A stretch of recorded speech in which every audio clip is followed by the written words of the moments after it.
Hello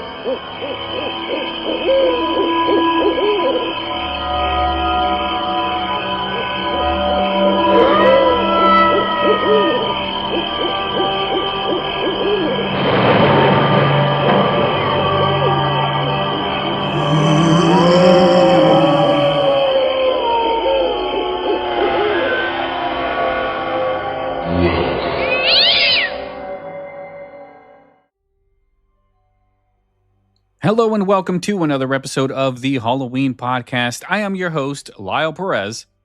And I'm your co-host, Megan Cunningham. Megan, how you doing? Hello, Lyle. I am doing so well. I'm good. Summerweening it here. Yes, you look pretty Summerweeny in your glasses. What really makes a Summerween day or not is the cocktail. Oh, yes. Mm-hmm. What is that you're drinking? This is one of my Summerween cocktail specials. It is a Dunkin' Donuts coffee, of course. Mm-hmm. Cold brew because you don't want to add any ice. Topped with pumpkin ice cream, whipped cream, and a little bit of pumpkin spice. It's a mocktail, technically, or a very fancy coffee. But if you were making it a cocktail, it's made with 2 ounces of rum chata. Ooh, that sounds very drinky. Yes. Today it's a mocktail. It is. Today we're going to be talking about Summerween. We're going to give you a little bit of a history, try to figure out exactly what Summerween is, because again, the last episode you probably heard was us discussing the Summerween episode of Gravity Falls, which is one of the first, and I say one of the first ever mentions of the word Summerween. And Megan's going to give us some history on exactly what Summerween is. Now, so the official history of the holiday seems to have stemmed from a specific episode of Gravity Falls, Season 1, Episode 12, titled Summerween. Yeah. And that's what gives us the canon of how it's celebrated, what date it's on, June 22nd, by the way, folks. But it is not the first mention of Summerween as a word. Lyle managed to come up with something afterwards that I had not found in my searching. Lyle, do you want to update us on that? Or shall I? Let's see if I can bring it up, because I have it right here. But I felt very chagrined because as a historian, I pride myself on uprooting everything, but I had not checked at newspaper clippings. Yes, well, and Lyle managed to find something I had not. So the thing is, I've been getting way into like old newspapers. I have a subscription to newspapers.com, and literally I sit there for hours and nights whenever I'm not practicing for the play that I'm in. Like, I'm sitting there just looking up all of the weird, crazy things from like my childhood, trying to figure out things. I did a whole blog post on the Mandela effect, the Bernstein Bears. Yes, that was fantastic. And if you guys haven't seen it, go to the website, thehalloweenpodcast.com, and like check out that blog post. It's pretty cool. We've also linked to it on our socials for anyone who follows us on either Facebook or Instagram. Yes, I went deep into figuring out why we think it's Bernstein instead of Bernstein. And it's crazy, the stuff that I found. And this is actual newspaper stuff. I mean, you can't change newspapers that have been there. Like, that is our archive. That is our our thing. Physical historical evidence. Yes, and it's there. So, I mean, check it out. I think I did a pretty good job. So the first mention of the word Summerween, it comes from the Houston Chronicle on Sunday, December 24, 2000. And this was the first mention ever of the word Summerween. And it was in like this, it was in like a lifestyle lifestyle article about celebrating Christmas every single day. And it sounds really weird that that would be like Summerween would be in there, but it goes from, all the way from January 1st all the way down to December 31st of what you can do each day to celebrate Halloween. And on July 4th, or July 14th, it says that one thing you can do is to invite friends over to celebrate a makeup holiday such as Seeker-Sucker Day or Summerween. Seersucker Day. Seersucker, excuse me. Seersucker Day or Summerween. That is a made-up holiday. Somebody actually came up with the concept of a made-up holiday. Whoever wrote this article... to try and make it feel festive all year long, I think, is what they're aiming at. My personal favorite on this list is apply whipped cream with abandon. Number 5, apply whipped cream with abandon. I am going to see if I can find out who wrote this article. It's basically just a way to keep that Christmas spirit alive all year, really, isn't it? By being nice to people, by sort of indulging in little treats, by helping out people who need help. A good practical recommendation was number 23, donate to a homeless shelter, which of course is stuff we should be doing all year long, but seems to happen more often around the holidays.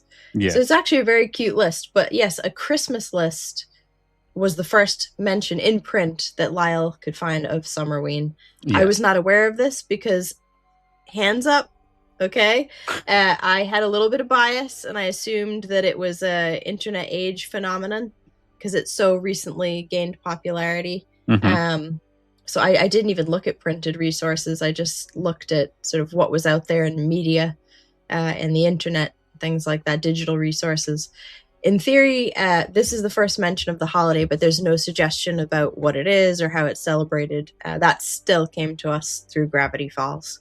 Yes. And the name of the person that came up with the article, I'm not sure if it's a him or her, but it's Sid Kearney. That is the person who wrote this article for the Houston Chronicle on Sunday, December 24th, 2000. And it's there. Wow. I don't know if we can post a picture of it, but we definitely do something. Gravity Falls. Yeah, we'll definitely post the little excerpt anywhere where it shows it. And since then, I'd like to point out I've discovered Summerween has made it into print. Can you see this? Oh, that's cool. Yeah, it's like a little kid's book. It's 2 stories in one. Remember these from when you were a kid where you'd flip it and there's 2 different stories? I do. So we have the convenience store of horror mixed with Happy Summerween. Nice. From Gravity Falls. And it's cute. It's got little stickers in it. And it just is basically a printed version of the episode. Nice. But it's adorable. Nice. So I got that for my son. Slightly less terrifying than having him watch The Trickster on television. He's just a bit too little for that. No, you got to let him watch it. And then have everybody up for a week. Yeah. Poor little guy. But yeah, my other son's so small, he wouldn't even be aware of it. But the older one, he would be terrified. Yeah, he'd just laugh at The Trickster. That's probably true too. Kids today are tough as nails.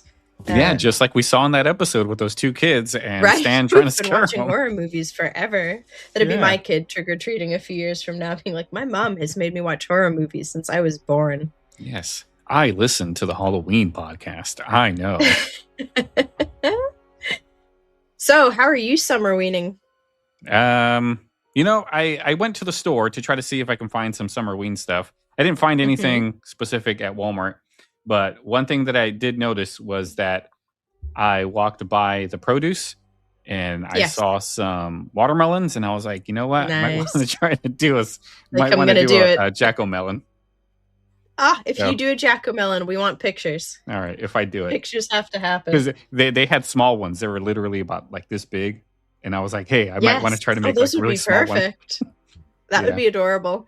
You'd have it with you at work for the day. Yeah, but I cut the top off and scoop it out, and that could be your cocktail container. Yeah. Well, I live in such a small town where we don't have at-homes, we don't have Hobby Lobby, we don't have any of those of craft stores, Michael's.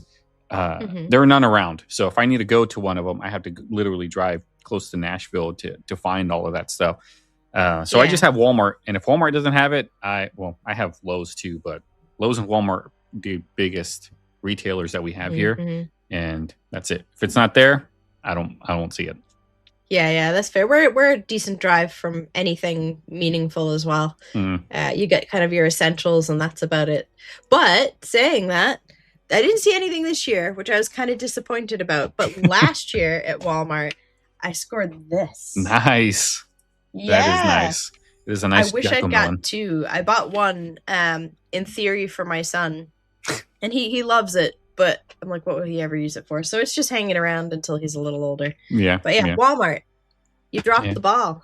Yeah. You had it last year, but nothing this year. Right.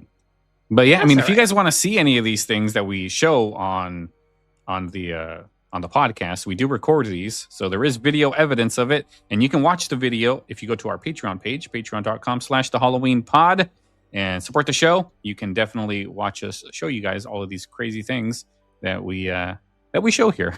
Yeah, you can see my jack-o'-melon pail. Yes, and you can see Megan with her festive glasses on. Festive glasses, festive earrings, festive shirt. Did the whole thing. Let me see that shirt. Why not? It's a really cool shirt. Hang on, I'll stand up. Ah. Oh, your background is can't get it. There we go. Oh, that's Summerween. Nice. And it has a cool little pinup witch and then Frankenstein with a surfboard. Nice. I like that. Nice. Thank is that a pineapple? A pineapple so jack-o'-lantern? The other thing that people do jack-o'-lanterns for Summerween is pineapples. When we did part 1, I didn't stand up at any point so you couldn't see it, but I had a shirt that had a pineapple jack-o'-lantern on it.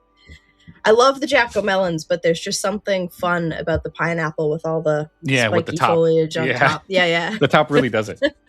It does.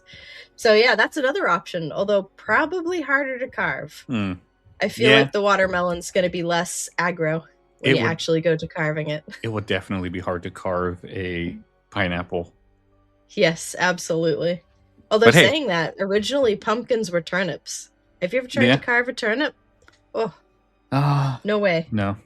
Use a melon baller. That's the tip I have. An ice cream scoop will definitely get rid of all that stuff for you. Yes. So, celebrating Summerween. Let's talk about it. All right. So Gravity Falls gave us basically Halloween in the summer. We discussed that. Apart from the jack-o'-melons, there's very little in the Gravity Falls episode that's any different than Halloween. But when people celebrate Summerween in the real world, which is such a great thing to say, when we celebrate Summerween in the real world, people tend to lean harder into the summer aspect of it because, of course, that's seasonal.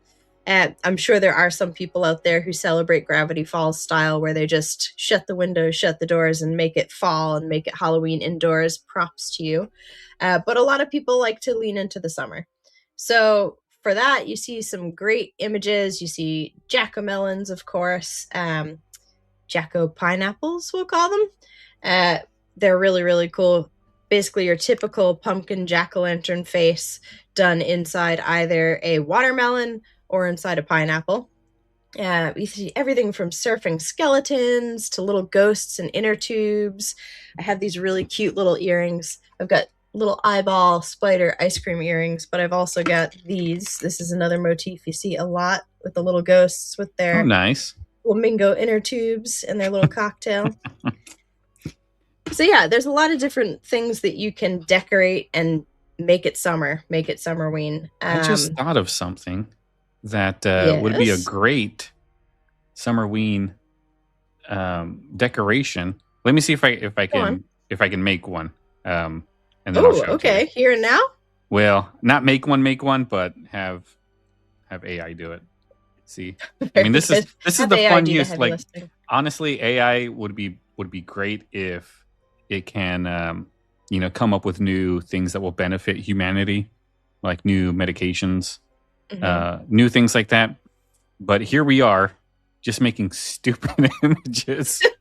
Fun Summerween images. Just fun, stupid images with AI instead of it. My entire background was produced by AI. So thank you, AI. I gave it the mission of showing me a Summerween party in New England.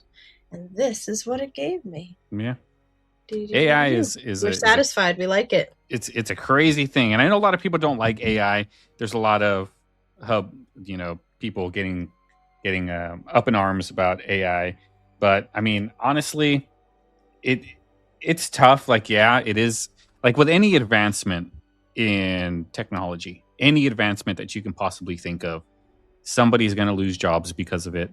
It's going to replace things. It always does. The car replaced those guys in horse and buggy that used to drive you around. Like a car replaced all of those people. that made a living. The way cars were made now, like with machinery took away a lot of jobs. So that is, unfortunately, that is the cost of advancement in technology. And AI is just another thing where it's advancing things and people are going to lose jobs. But I think a big concern people have too, though, is it can be used for some really questionable, very sketchy things. So it's one of those things where a responsible use of it is going to become important, I think.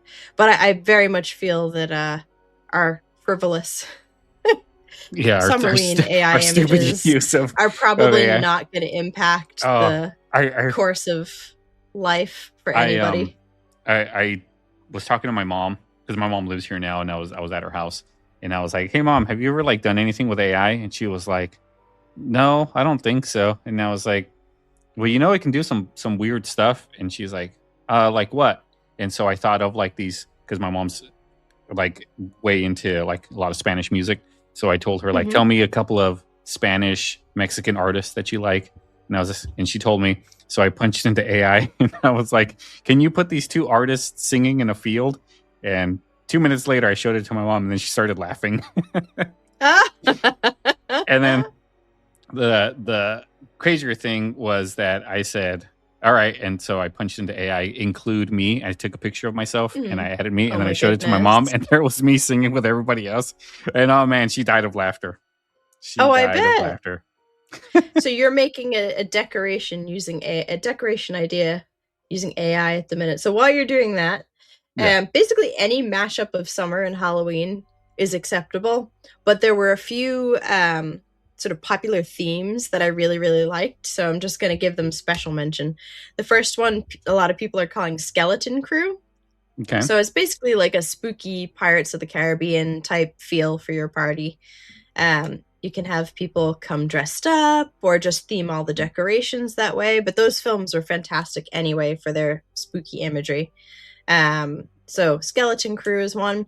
Haunted Tiki or Haunted Luau, depending on who's labeling it, seems to be a very popular choice. So basically you go for a sort of Hawaiian or tropical motif, again with spooky elements. Haunted Lake House is a big one. A lot of people are leaning into the slasher film dynamic with that one. And same with summer camp slasher themed parties seem to also be popular. Yeah. If slasher films are your thing. Haunted Barbecue. So whenever I see pictures of this, all I can think in my head is the cover of Goosebumps, Say Cheese and Die. I was just thinking that. When you said that, it just popped in my head. That is living rent-free in my head all the time. But whenever I see someone's Haunted Barbecue, that's the first thing I think of. Is Goosebumps, Say Cheese and Die. We need to do that episode. The Say Cheese and Die. Oh, heck yeah, we do. I think it's so good. It's fun. And I think not Ryan Reynolds. Who's the other guy? I don't know. Who is the other guy? Gosling, whatever his name is. Ryan Gosling. Oh, Ryan Gosling. He's in that one. Here it is. My Summerween. I've never seen it. Decoration. Oh, that's cute. With the little sheet. That's definitely easier than trying to carve. So he's got a picture of a pineapple covered in like a little sheet, a gauzy sheet, so that it looks like a ghost with the little eyes and mouth drawn on it, which would be so much easier than carving it. I'm voting for that for sure. Yes. I don't know why I thought of that, but yeah. It's adorable. It popped in my head. So Haunted Beach/Surf Party is also a big theme that people use. Very, very cool. So think surfing skeletons, surfing ghosts, all that great stuff. So these are some options that people are using that I thought were particularly noteworthy. But like I said, any kind of mashup of summer and spooky works for your Summerween party. Oh, yeah. Or you can just pretend it's Halloween and block out all the summer things. I can appreciate that too. Yeah. I mean, you could even put up your orange Halloween pumpkin lights if you have them still. Just put them up. Oh, absolutely. And a lot of people do. Yeah, they put up all the same lighting. Because like orange, purple, all the colors of Halloween can be tweaked to work for summer too. Mm-hmm. So it's fantastic. It's just a chance to have fun more throughout the year. I feel Halloween like I've been celebrating Summerween since I was a child. I think I might have mentioned this on previous episodes, but I was a big one for picking random times of the year to celebrate either Halloween or Christmas, because I love both. Yeah. So in the middle of summer, I'd be like, right, we're all celebrating Halloween. And I would decorate my room with all my little kid Halloween decorations and have my family come in, and we would hang out for however long. It felt like a while for me, but it was probably just a half hour or something. Yeah, well, that was the whole idea of my Halloween bag. Yeah. Is so I can so I can have Halloween throughout the entire year with my little Halloween newspaper cutouts and things that we got in the mail. But of course, my brother threw it all away and crushed my dreams. Threw it away. That's so sad. But I did love hearing about your Halloween bag. That's such a cool idea. Yeah, the Halloween very, bag. Very cool idea. I remember it was in a pink bag, like a pink trash bag.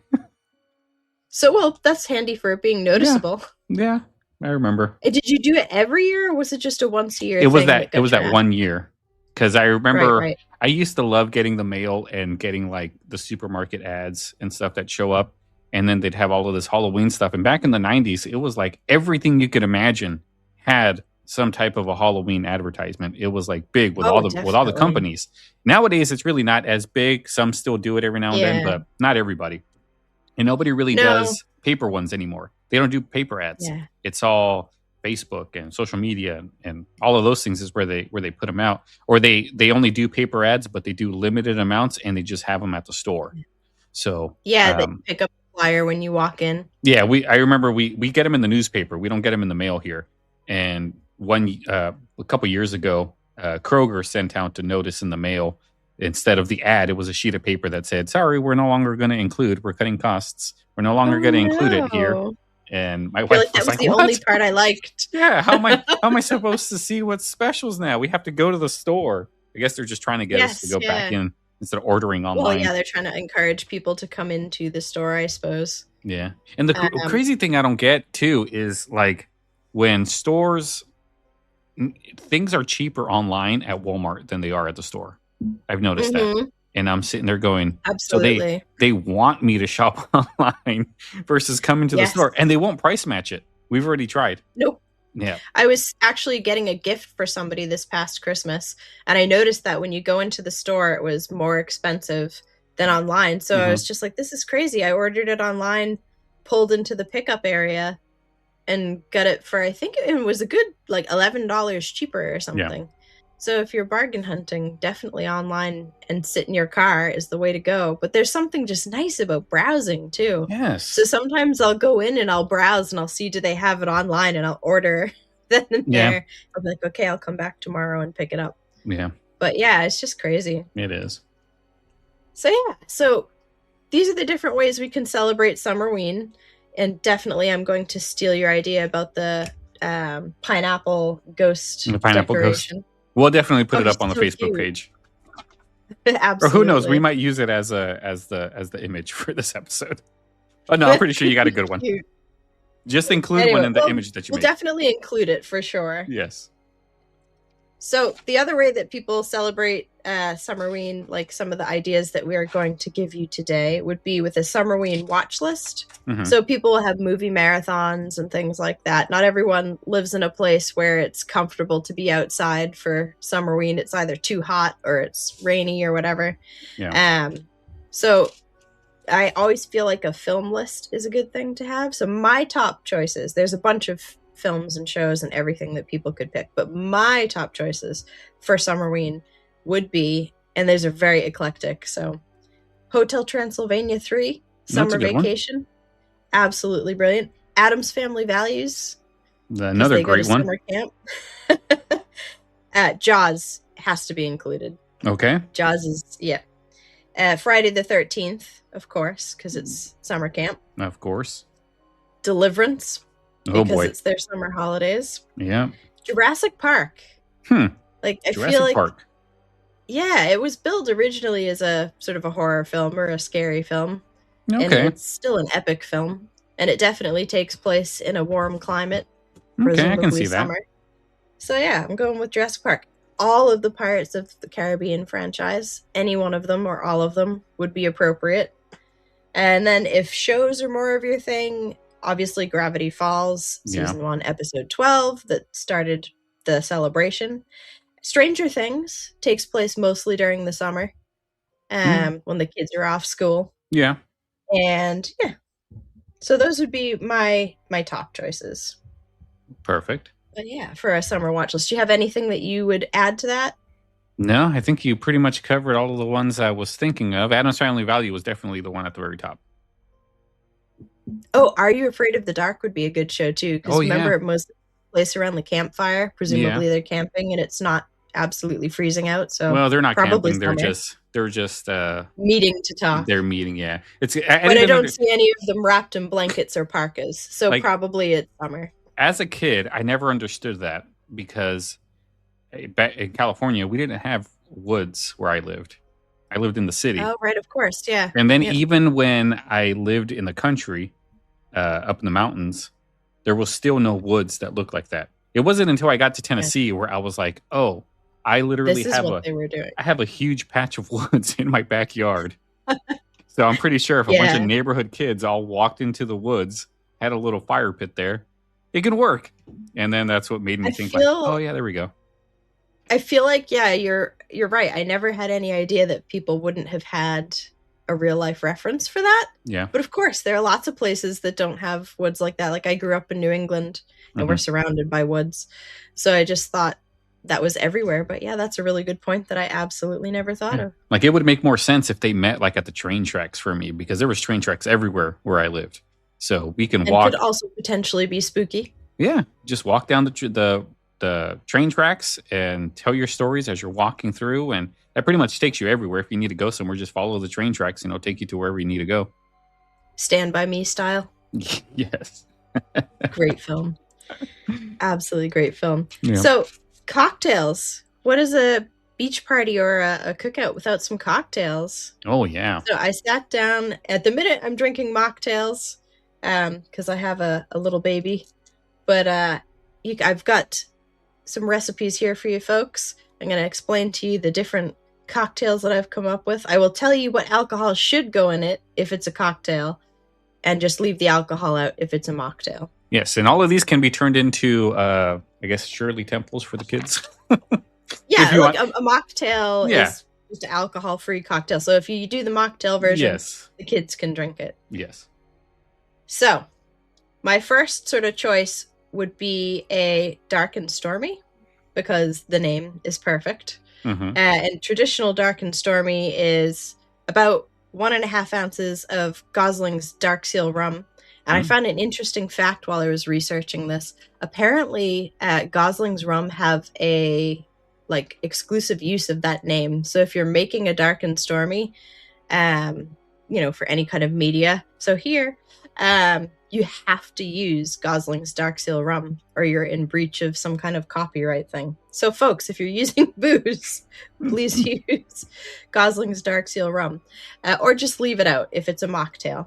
And then I'm adding a 1/2 ounce of pineapple juice, or up that to 2 ounces if you're leaving the rum out. Okay. Again, if it's alcoholic, 2 dashes of orange bitters, or you can top it with flamed orange peel. Have you ever done that? No, that's never really done fun. That. So when you're finished with your cocktail, you take just the skin of the orange and a lighter, and you squeeze the orange peel backwards into the flame, and it sort of gives the whole around the rim of the glass, and it gives it kind of a burnt orange flavor. It's really cool. It's makes a difference. Trust me, folks. Never thought of that before. And then 2.5 ounces of ginger beer. And I use Fever Tree, but there's lots of different brands of ginger beer. Not to be confused with ginger ale. Ginger ale does not have the right flavor palette for this. So you add the rum and the pineapple juice and the orange bitters if you're doing it alcoholic. Leave out the bitters and the rum, otherwise, into an old-fashioned glass filled with cubed ice. And then top it with the ginger beer and gently stir it. You can garnish with a lime wheel. And like I said, you can do the flamed orange skin around the edge of the glass if you wish for that sort of orange flavor without the bitters. Yeah. Or with, if you want extra hit of orange. But I am making what I'm calling, instead of a dark and stormy, a dark and blustery. because it's a mocktail. So if you leave all the booze out, I'm calling it a dark and blustery because it's not quite stormy. That's the mocktail version. Perfect. A Bermuda Triangle, but I'm calling it missing in the Bermuda Triangle because a traditional Bermuda Triangle is made with orange juice and cranberry juice, which is great, but cranberries are not produced in Bermuda. So I was going, what is missing from here that is actually produced in Bermuda? And the answer is guava nectar. So instead of using cranberry juice, I went for guava nectar. So again, if you're doing alcohol, is a cocktail, 1.5 ounces of rum, and it can be any type, white, dark, spiced. But because I'm making a mocktail, I'm replacing the 1.5 ounces of rum with cream soda, which gives it kind of a bubbly feel. Yeah. A little bit of a creamsicle taste. Then 2 ounces of orange juice and 2 ounces of guava nectar. So you fill a highball glass, those are the long, tall ones, with ice. Pour in the rum or the cream soda, depending on whether you're cocktailing or mocktailing it. Slowly top with orange juice and then the guava nectar. Stir well, and you can garnish it with an orange wheel or a spooky little umbrella or whatever you happen to have handy. Yeah. So that's my version of a Bermuda Triangle, and I'm calling it missing in the Bermuda Triangle because nice. I feel like something from Bermuda was missing. Yeah. If you're not using the rum. So, let's see. I have a Jacomelon Margarita. Ooh. Yeah. So, again, it's a mocktail that I'm making, but if you were using alcohol, you would use tequila, of course. But you juice about 8 cups of cubed watermelon. This is to make about 6 servings. I'm assuming you're celebrating with someone. Hopefully you are if you're drinking tequila, because we don't want you to have 6 servings of tequila. No. So not all at once anyway. So juice the cubed watermelon in a blender until it's smooth and frothy. If you refrigerate the watermelon first, it works a lot better because room temperature watermelon is going to make the whole thing kind of warm and ick. So I refrigerate the watermelon first. Okay. Add a half a cup of cold simple syrup. Again, I keep that in the fridge so that everything going into it is cold. I don't like to add ice because I feel like it waters it down a lot, but you can add ice if you're not able to refrigerate these things. Half a cup of fresh lime juice, and then blend it in a blender for several seconds. And you can rim the glasses with either salt or sugar, depending on your taste, and lime juice to hold it on. And then I'm adding just a little tiny sprinkle of nutmeg to either the salt or the sugar mix. Okay. And it goes really, really well with the watermelon, and it just makes it more Jacomelon and less regular watermelon margarita. So then you fill the glasses with ice, pour the mix, the uniced mix, over the ice, and garnish with a lime wedge. Put anything that you have left over in the fridge, and you just whiz it around in the blender again, because remember, you haven't added ice, so it's not going to be watered down. You just whiz it around again, it'll get all frothy, and you can pour it over a glass with ice in it. Yeah. Yeah, and then, of course, there's this one. Ooh, the one I'm enjoying at the minute. My pumpkin spice ice cream float. So again, it's cold brew coffee because I don't want to add any ice. I don't want to water it down. Yeah. So I have Dunkin' cold brew coffee, and you pour it into a cup. I added 1 to 2 scoops of pumpkin ice cream, which I had bought last year and saved in my freezer. I always get a little extra so I can enjoy it all year. Nice. And then I topped it with whipped cream and a little bit of pumpkin spice. If you are making it a cocktail, you're going to add 2 ounces of rum chata. That's what would make this a cocktail as opposed to a mocktail. That sounds great. Yeah, and then last but not least, we're going to see if this is going to work, okay, folks? If it doesn't, I sincerely apologize. However, I have here a wine glass. Ooh. Right? We're going to add some ice to said wine glass. And Megan is making one right in front of us. We are making a cocktail live on the show. She didn't know she was a bartender on the Halloween podcast. That was not that was not a She's not in my resume. Not on her resume when she applied for the co-host position. But I'm glad she has it. a few little gummy sharks. Ooh, can you see them there? Yeah. With the ice. It's coming in and out, but yeah, we can see it. That's all right.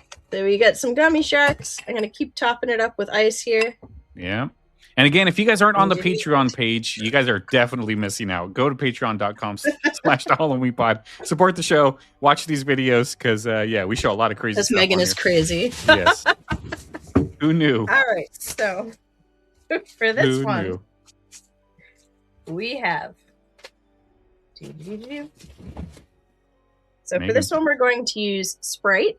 Or 7-Up, any kind of lemon lime soda. You can use lemonade too, but I like a little bit of fizz. Yeah. Any kind of blue drink, okay? It can be Gatorade, like she's got vitamin water right now. Vitamin water. Yeah. And then we're going to use cranberry juice. All right. You could use pomegranate juice too, but I'm using cranberry juice because that is a New England staple, and I'm calling this my Martha's Vineyard Shack Attack. Okay? Okay. New England. So you're going to... coming out. Pour in.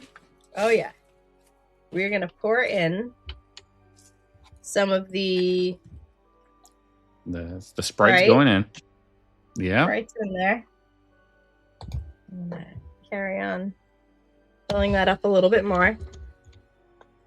And it's not a lot. It's just a little because you got a lot of ice in there. Yeah. But you can see the shacks swimming around. Swimming around in the Sprite. We got the blue drink going in on top of the Sprite. All right. If you want to use something that's got a bit more color to it, you can use Gatorade. I'm using vitamin water because I'm trying to keep fewer dyes in my diet at the minute. Yeah. With limited success. Now, this is the party piece, folks. Hang on one second here. We are going to add the cranberry juice, okay, which is going to give us our shark attack blood effect. All right. She's working on it, guys. I am. I'm working on it, guys. Sorry here. I'm just trying to be careful because I don't want to spill cranberry juice all over my laptop. That would be a fail. Yeah, that would not be an expense that any of us want to take on. No, we don't want to have to cover that. All right, so here we go. To top it off, you serve it. No. With this little guy. Oh boy! Bring it back to you, swimming around in it. So you just is that a straw? No, that is just a shark toy. Okay? I literally thought you were about to take a drink out of the shark's mouth. No. So what we're gonna do is you tip him upside down. Oh boy. Okay. And there's your blood in the water, folks. That was a good shot. That's your party piece right there, and you can just top it off with some other little gummy sharks. Now that is a Summerween drink. Cheers. Right there. It definitely is. Are you gonna give us a little sample, Megan? Sure, why not? Let's see. Go ahead. Let's see what it does. It's delicious. Like your kids would love this. There's no alcohol in it. It's just fruit juice, gummy sharks. Yeah, what's not to love? A little bit of Sprite. Perfect. You know what I just thought of? Maybe we should put a lot of these things into like a little booklet, and then we can give this out when we go to like conventions and stuff. That would be awesome here. With like all of our drinks, because I actually celebrate Halloween. I have a drink as well that I will share as soon as Megan's done, because she's like chugging that thing now. I'm done. It's good. I was thirsty. It's too early. It's too early. But if you wanted to add a booze to that to make it a cocktail instead of a mocktail, I would suggest something sort of fairly tasteless that mixes fairly well, like vodka. Yeah, vodka mixes with a lot of stuff. Yeah. So that's my contribution to your Summerween party. Perfect. Enjoy, folks. Well, I got a nice Summerween drink too. That it stems from something that my wife does all the time. She during summer, because she loves lavender. We have lavender plants all over the place. So she always used to make, when we lived in California, she used to make something out of lemonade and lavender. So she would call it lavender lemonade. Yes. And she would make it all the time. And I was like, okay. So when Megan asked me like, hey, come up with a drink, I was like, all right, that was the first thing that popped in my head was doing something with that. And the name of the drink that I came up with is called the Seance. That is the name Ooh. of this drink. Oh, And I love it. first, you have to make the lavender syrup, which is going to be 1 cup of water, 1 cup of sugar, 2 tablespoons of food grade lavender buds. You can just go to your garden if you have lavender, just cut off a bunch of buds and throw it in there. Bring the water and sugar to a simmer. Add the lavender buds, simmer for about 2 to 3 minutes. Remove from the heat. Let it steep for about 20-ish, 30 minutes. Stir and drain the lavender out and refrigerate.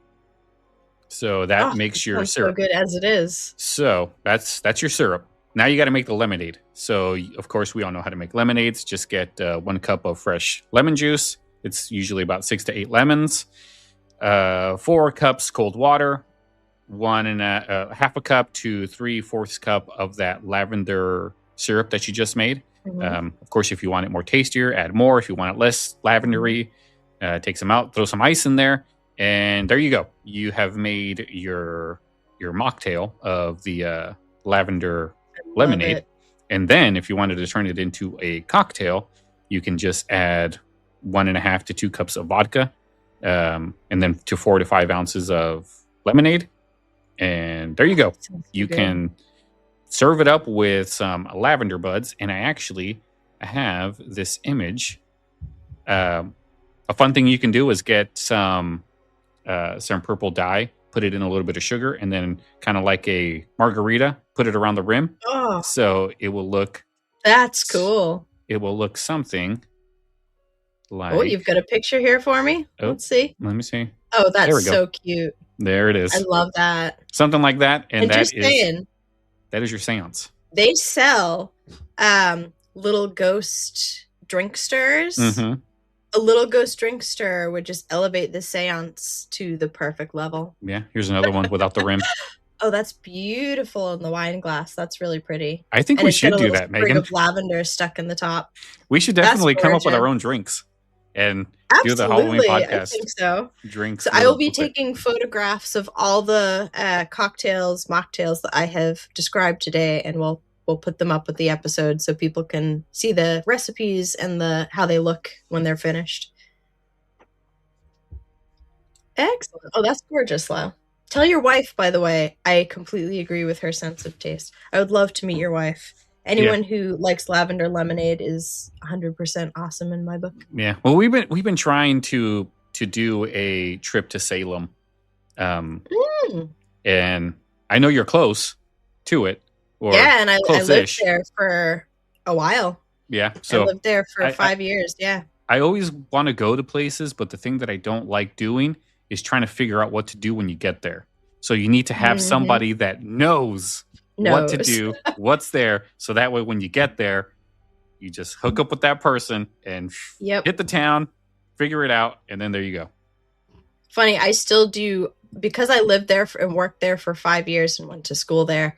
I still have friends and family, and when people come from abroad, definitely we'll go up to Salem and I'll do like a little unofficial tour with them, because they're absolutely, like any place, there are a lot of tourist traps that probably cost more money than are actually worth bothering, because what they're giving you is not that great.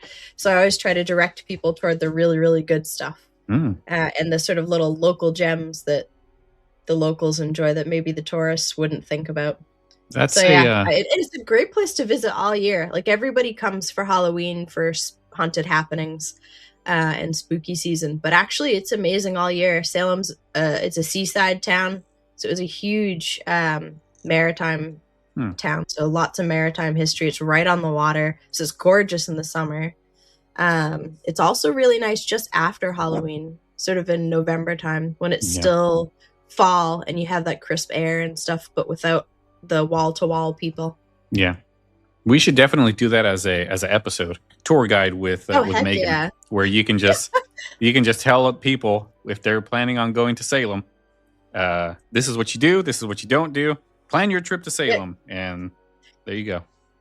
Go here, go here, go here. Eat here, don't eat here. Yes, I'm pretty sure. Honestly, I think that would be a great show. And if you guys are listening right now and you want that show, hit us up on Facebook and comment wherever you see this. Yeah, and let us know if you want to see it. if that's something that you want, we'll make it happen. We love to please the Halloween podcast community. Because I am local-ish. Yeah. And if I ever go, we'll definitely like do some videos out there and figure it out. Oh, heck yeah. It'd be so much fun. Yeah. Perfect. All right. What else we got about Summerween? Well, to be honest, like I said, any kind of mashup works. So today I've got my New England Summerween theme with Jaws in the background. Because, that's what we do up here. Yeah. What about you? Have you got any plans to celebrate Summerween this year? Not really. I really don't. I'm not much into. You should make some, Lyle. I should, but it's kind of all kinds of ideas now. It's kind of tough around here because I'm the only Halloween freak in the family, so it's a little tough. But I did notice something at Walmart today that I should have gone up to this person, but there was a person that worked at Walmart that had Halloween pants on. Oh, no way. Yeah. You're like, here, do you want to come to my Summerween party? Yes. I was gonna He'll be like, oh boy. We were walking by with my wife this morning, and I saw the lady and I was like, oh, I have cards, Halloween podcast cards. I'm gonna tell her, hey, listen to the show. But she wanted to go look at the plants. So we went to go to the plants. And of course I like to look at the sports cards and baseball cards. So I went there, and then we went back and I just completely forgot. Next time. I got to get you some cards. So next time you see somebody that has Halloween pants on, you need to give them a card. And like I think I've mentioned before, New Englanders are just that little bit extra about Halloween. So I do regularly see people with some kind of Halloween themed something on them or part of their keychain or whatever it might be. So and I can head up to Salem, hand some out. Yeah. There's always people there all year looking for spooky fun. Yeah, we should do a show from Salem. Yeah, and I'm not that far away from Sleepy Hollow, New York either. Ooh. It's all on the highway. Either way. But cool. We should definitely do that. For sure. Well, anyway, happy Summerween, everybody. We hope this episode gave you some fantastic ideas on how to celebrate. Whether it's kicking back and watching some films with your cocktails or hanging out outside and enjoying some sunshine. Yeah. But bring out that skeleton, put them on the next to the pool, put them in the pool, swim around with them. Why not? I think I'm going to do that. I think I'm going to do that. Summerween floaty device from Halloween Spirit. Yeah. Or Spirit Halloween, rather. My son bought he saved up his money and he went to Home Depot and bought one of those skeletons, like a 5-foot skeleton. Mm-hmm. So he has it in his room. He's dressed up like Michael Myers right now. He's got his Michael Myers mask on and stuff. But it's funny just going in there and then like the skeleton is in all these different positions. Like sometimes he's on the couch. Sometimes he's by the window. Sometimes he's at the desk. I feel like your son would Summerween with you. Yeah. You just be like, we're having a barbecue today. We're having hot dogs and hamburgers, and just have people turn up in the 5-foot skeletons just sitting there in one of the chairs. Welcome to the Summerween party. Yes. This is the extent of my decorations. Yeah. And folks, if that's all you have, just go for it. Like, there's so much stuff out there that you can buy and spend money on, and that's all great. But things are tight for a lot of people at the minute. Like, the prices of everything are insane. So just remember, when you're Summerweening, it's about the spirit, not necessarily the stuff. Yeah. Yeah. And who cares what your neighbor thinks? I mean, really. Exactly. They might be like, oh, wow, I didn't know we can celebrate Halloween. And then you might start something in the community. A nice... And if you really want to get the neighbors involved, good for you. Yeah. They'll get to know you real quick. They sure will. All right, so that's going to do it for this episode on Summerween. If you have any questions, comments, or want to suggest anything for a future show, send us an email, info@thehalloweenpodcast.com. And of course, we're always looking for guests. So if you feel like you might be a nice guest for the Halloween podcast, reach out to us. Let us know. You can go to our website, thehalloweenpodcast.com. You could also go to our Facebook page, facebook.com/thehalloweenpodcast, Instagram, The Halloween Podcast, YouTube, The Halloween Podcast. And if you want to watch these videos, of course, go to the Patreon page. Support the show, patreon.com/thehalloweenpod. It is different. It's not podcast. It is just pod. And yeah, check us out on all the socials. And please be sure to leave us a 5-star review. We appreciate every single one of them. Yes. And if you have any pictures of your Summerween celebrations, please post them in the comments on our Facebook post. We really want to see them. Yes, and that reminds me, we actually did get a nice 5-star review, and I'll start reading some of the good reviews that we get. So if you guys want to hear yourself be mentioned on the Halloween podcast, then just leave us a 5-star review, and maybe Megan or I will read it. So we got a nice 5-star review from Steve Stelton. Steve Stelton. From Louisville, Kentucky. I was just there. I wonder if it was somebody that I met at the convention. They said, "Hey, Lyle." The conference, yeah. They said, "Hey, Lyle. Always enjoyed your shows. Keep up the great work. Thank you so much, Steve, for leaving us that 5-star review. And if you want to leave us a 5-star review too and be heard on the Halloween podcast, go ahead to Apple Podcast and leave us a review there, because that's about the only place that I can really think of that will let you write something. Because I know Spotify does not. They just let you do ratings. Yeah. Last thing before we go. These were some t-shirts nice. that I got for my littles last year. They were from the Children's Place, but they have not done a Summerween collection this year, which is such a shame. Yeah. They had some great ones. I got some for my sons. I got some for my niece. They had great stuff. Nice. Bring it back, folks. What happened? Last year, everything seemed to crest, and this year, there's a bit less of it around. We want more, not less. We do. You got to keep it going. Keep it going. All right, guys. Well, that's going to do it. And we will see you next time for another episode of the Halloween podcast. You guys have a good night. Have a good night and happy Summerween.